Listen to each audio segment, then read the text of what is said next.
And welcome back. As the chair of the State Senate Health Committee, our esteemed guest has demonstrated an unwavering dedication to enhancing health care access for all residents of New York. With a resolute commitment to this cause, they introduced the Transformative Coverage for All health care bill, designed to extend crucial health care coverage throughout all the state. The bill triumphantly cleared the State Senate, showcasing their persuasive leadership skills and the recognition of the urgent need for expanded coverage. Unfortunately, despite its merits, the bill encountered challenges in the State Assembly and did not receive the desired support to advance further. Joined now by State Senator of the 33rd District, Gustavo Rivera. What's it feel like?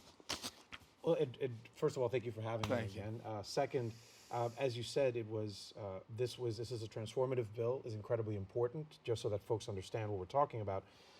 It is a bill that would use federal money to extend the essential plan to undocumented folks, which means giving them health insurance, which is something that currently hundreds of thousands of New Yorkers do not have. And these are folks that still get sick, they still wind up in emergency rooms and still cost the state, just last year, about $1 billion worth of state money. So we could use federal money to actually invest in extending the essential plan to undocumented people. It passed the Senate, it did not pass the Assembly.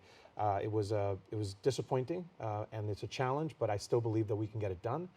There's a process that the state is undergoing to ask what is known as a waiver, which is basically permission from the federal government to use federal money creatively. I still hope that I can convince the governor to change that waiver to include coverage for all in it, and then pass the bill to make sure that it can actually happen and go into effect. So Senate was okay. We got to the Assembly, right? And about how many folks in the Assembly are we talking here? It actually never came up for a vote. There's a lot of challenges at the end of the year. First of all, I should go back. This year was a strange one as far as the legislative year. First of all, the budget was about a month late, and that meant that everything else legislatively, which usually we have after passage of the budget at the beginning of April, we usually have a good 8 to 10 weeks of pure legislative action without having to worry about the budget. That's not what happened this time. So we had maybe 4 to 5 weeks until the end of the session, so everything was kind of scrunched together, and it was a very challenging bill that ultimately didn't make it to the floor of the Assembly. My colleague over there, Jessica Gonzalez Rojas, who's a sponsor in the Assembly, is a phenomenal sponsor, and she did incredible work to try to get it right to the end. Unfortunately, at the end, it did not come up for a vote, which again is unfortunate, but I believe that we have enough votes to pass it. We have enough votes to pass it, obviously, in the Senate. I believe that we will have it in the Assembly. As they say, it is not called a struggle for no reason. It is not done. We will continue to fight. What's it been like for you? I mean, obviously, you said the legislative session has been quite challenging of sorts, affecting you personally too, right? Yes, indeed. Well, you were asking me how I was just when I sat down. So as you probably remember, last year redistricting process, which was a mess, drew me out of my own district. So I live currently just a few blocks away. That part is no longer in my district. So I no longer live in my district. I have to move into my district, which is over here, or Jerome Avenue over there. Right. That's where my district is. So I have to actually do that.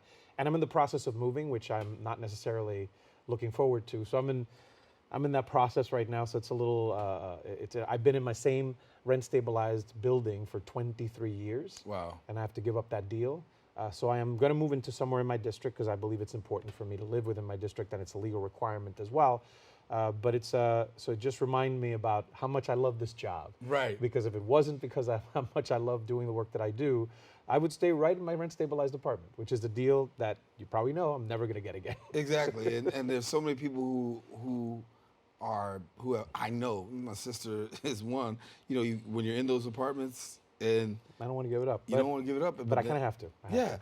But on the other side of that, though, there's this piece that you understand now what constituents have to deal with, too. Oh, I've always understood that. And that's one of the things. I've been living I moved to New York in '98.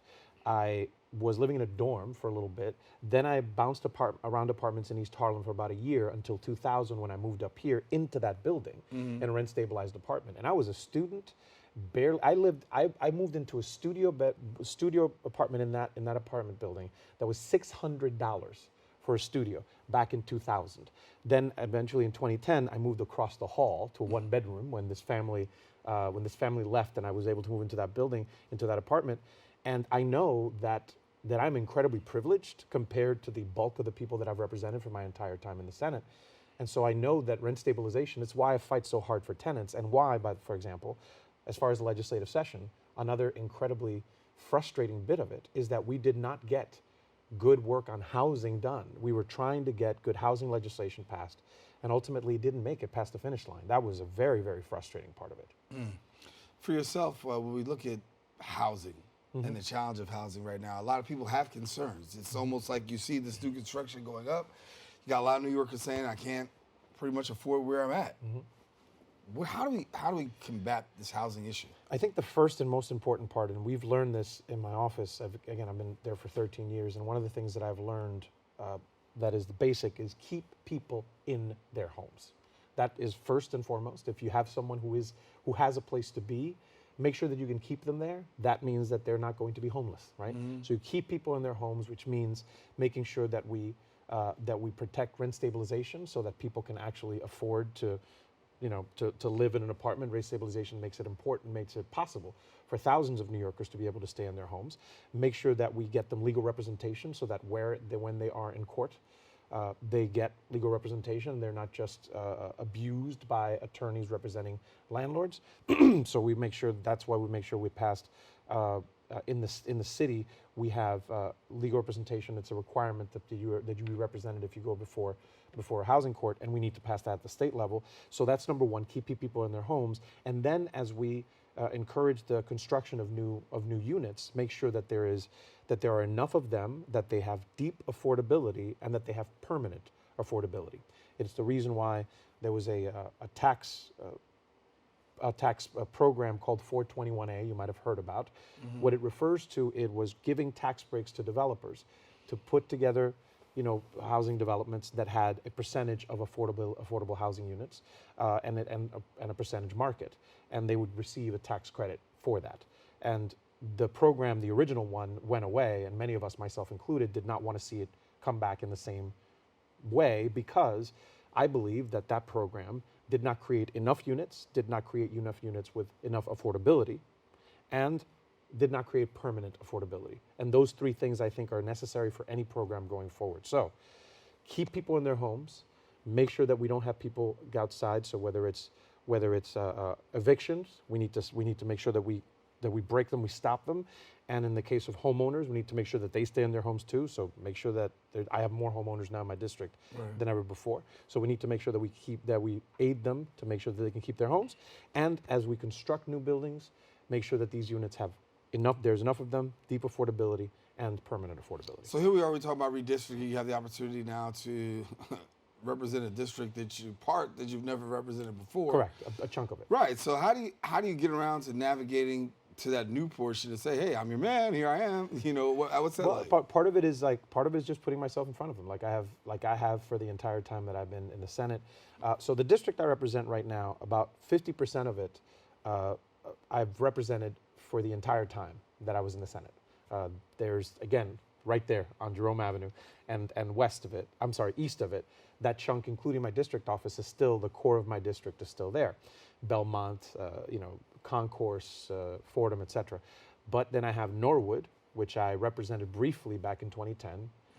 That makes up like 25-30% of it. And then there's the 20 to 30% that is Riverdale that I never really represented. So whether it's folks that I've represented for 13 years, whether it's folks that I represented for just a few months, my goal has been to put myself in front of them, to go to town halls. We do events there. We try to go to events there. I make myself available as much as I can, go to senior centers, visit schools, etc.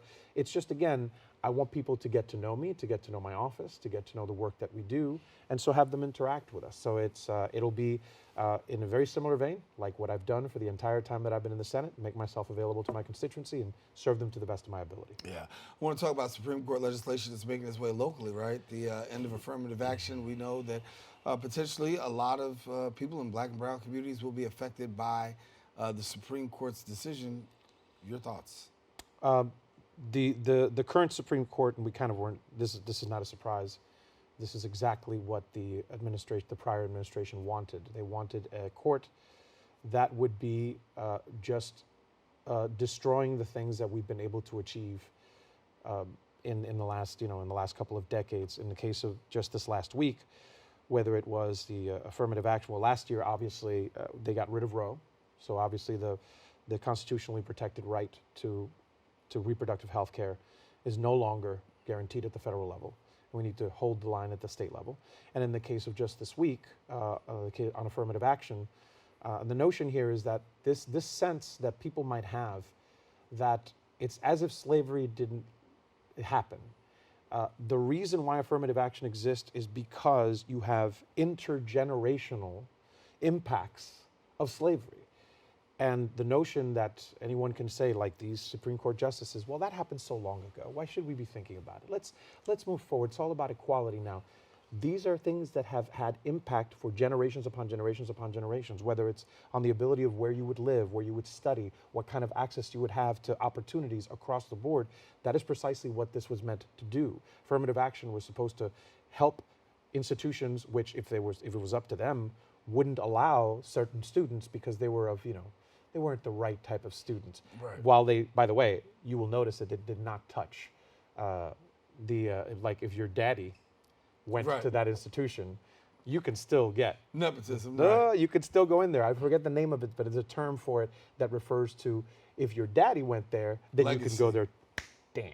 It didn't touch legacy admissions, but it says, oh, but this thing about affirmative action, that's not about that's not about merit. Merit? The Chads and the Dougs that actually have access to it, which might be smart kids, but they only have access because their parents went to that school. And then we're saying that if there's, again, intergenerational racism that has had an impact on everything that people of color, particularly Black Americans, have not had access to, and you're saying that you're going to get rid of it because it doesn't, it goes against equality, I think it's ridiculous, and it's the type of thing that we need to, at the state level. I am very glad that immediately, particularly CUNY and SUNY, put out statements saying we're going to figure out how best to work within the parameters of what the Supreme Court allows us to do, but still we are committed to having a diverse student population, because I believe that is actually what makes us better as a country. We just had, this is July 5th, right? July 4th. One of the things that I put on a post yesterday on my Twitter was, let's remember about, let today be a day that we celebrate the possibilities of this country. Right. So let's actually go towards more equality, not less. The whole thing with affirmative action is that, and I was having conversation, people were asking me, it's not about we're letting in unqualified people. No, these are qualified people who would not be having the opportunity. And now with qualifications, they still will be discarded from. This is what it's about. It's not about sitting here saying we've got these unqualified people. We're going to let unqualified people into the institution, and the rate of the institution is going to go down. No, you have quality people, but now it gives you an opportunity to say, listen, what kind of quality people, what ethnicity of quality people are you looking at? And that's where we got to talk. And I'll give you one more. I'm a college professor. I started teaching college in '99. I still do it. I have a full-time job, so I don't do it as full-time as I would like. But the fact is that you still have high standards in class. So you allow folks to come in, and then you hold them to high standards during it doesn't mean that you're going to guarantee graduation. It means that you are provided an ability to access the institution. Then you have to prove yourself when you're there. And that is what many, many people have done over the years. And now they will not have the opportunity because of 4 or 5 insanely privileged people in the Supreme Court that are saying that's not equality. We need to move away from that. I think it's ridiculous, and we need to expand the court. Yeah, we do need to expand the court. Yes, I think that's something that we can talk about on another show. Talk about the rejection of student loan debts. That's another one. The fact is that there are, again, millions of Americans who are held back because of the fact that they're sitting on $20, $30, $50, $100,000 of student loans. And the reason why so many of these Americans went into that was because they said to themselves, to provide further economic opportunity for me and to be able to get to another higher level, I need to be educated. That's what we've told ourselves, right? That's what we've told all of our young people. That's why I say to folks when I go to graduations, I say, this is an opportunity. You getting this this degree gives you an opportunity to do more for yourself, your family, and your community. And yet, we're saying to these same folks, well, now you're going to be stuck with that $50, $100, $200,000 of debt, which means that you are locked off from getting other loans, from getting mortgages, from being able to buy a car, maybe, from being able to do anything else. We're going to limit you, and it's going to impact you negatively with what you wanted to do to begin with. It's not because you wanted to buy a Mercedes as opposed to a Toyota. You said, this is a high quality education, which, as we've told ourselves, and I believe we need to strive for, will actually provide you access to a better situation for yourself, for your family, and for your community. And then we say to them, you're gonna be stuck with that debt forever. That's preposterous. And again, the Supreme Court again said, well, no, he doesn't have the authority to do that. But I am glad that the Biden administration immediately came out and said, we're gonna figure this out. I do think, and Mr. President, if you're listening, I believe that he has the authority to actually cancel student debt. And we have to remember how much we've done to actually bail out the wealthy and corporations, particularly during the pandemic. Then why can't we do the same when it comes to our students? Yeah. I mean, that was a question I was going to ask, because I think we hear that so many times. During COVID, before COVID, banks have gotten bailouts, corporations have gotten bailouts, businesses have gotten bailouts, airlines have gotten bailouts. Anything in line for students? It shouldn't be that difficult. And it's just, again, I told you earlier as well when we were off the air, like it's not called a struggle for no reason. It's there is a constant battle that has to be fought. And in this case, I believe that it's necessary for us at the state level, as well as the federal level, to fight for these things. And at the state level, really think about the things that we can do to fight debt. In this case, find the student debt. I actually passed a bill related to medical debt, and I remember this. One of the things that I did this year legislatively, I passed a bill. I have a whole slew of bills related to medical debt, and the idea of medical and debt being in the same sentence is an obscenity to me. But anyway, so we passed a bill which would make it so that medical debt would not be included in your credit report. And we passed the bill. The governor hasn't signed it yet. Hopefully she will soon. But when we pass that, and hopefully when the governor signs it, then just because you got sick doesn't mean you're going to have $20,000, $30,000, $50,000 worth of debt going into your credit report, which again might make it impossible for you to be able to buy a house, to buy a car, to do other things in your life. So I think that there's a lot of things like that we can do at the state level. It's one of the things that I'm happy about being a state legislator. I think that there's many things that we can do at the state level to protect our folks, and that's just one of the ones that I've been working on. And when we talk about the medical debt on the credit report, where do you see that landing now? I mean, I feel pretty good about where we are. For obviously, as you know, any legislation needs to pass the Assembly, the Senate, and then be signed by the governor. And what people might not know is that you can pass a bill. We can pass a bill in the Senate and the Assembly in March, or in February, March, and April, and then not have it signed for months on end. Part of the reason for that is that the governor has ultimately thousands of pieces of legislation that she has to consider, and so they take them in chunks. And then they ask the legislature to, send us those 10 bills, because we considered them, and now we know what we're doing. So we are in conversations with the administration about this bill. I feel pretty good about it. Others, there might be there's another process called chapter amendment, where the governor says, I like the bill and I'll sign it, but I think we should change this part of it. Right. And so we negotiate that, and so that the governor will sign it, but then we have to pass a chapter amendment at the beginning of next year. So in this case, I feel pretty good about the medical debt one. It hasn't been signed by the governor yet, but hopefully it will be soon. And if so, it will be one of many bills. I passed one bill last year, which would make it so that hospitals and other medical institutions could not put a lien on your home or take away your check. You actually put actually take your payroll, your payment, and actually take some money from it because of medical debt. That's something that happened last year that we were able to get done. Because again, I have a bunch of bills related to medical debt that we need to do. Yeah. Talk to me a little bit about where we are with quality of life issues, because first of all, let's talk about environmental justice. A lot of people concerned, especially, knowing that the Bronx has this number of being 62 of 62 when it comes to help, and yet still facing this latest challenge, wildfires in the air. How have your constituents been impacted? Certainly. I mean, the fact is that when you have the Bronx being the unhealthiest county in the entire state of New York for so long, that's not an accident, right? That is again, very much related to what we talked about earlier, intergenerational impact of decisions.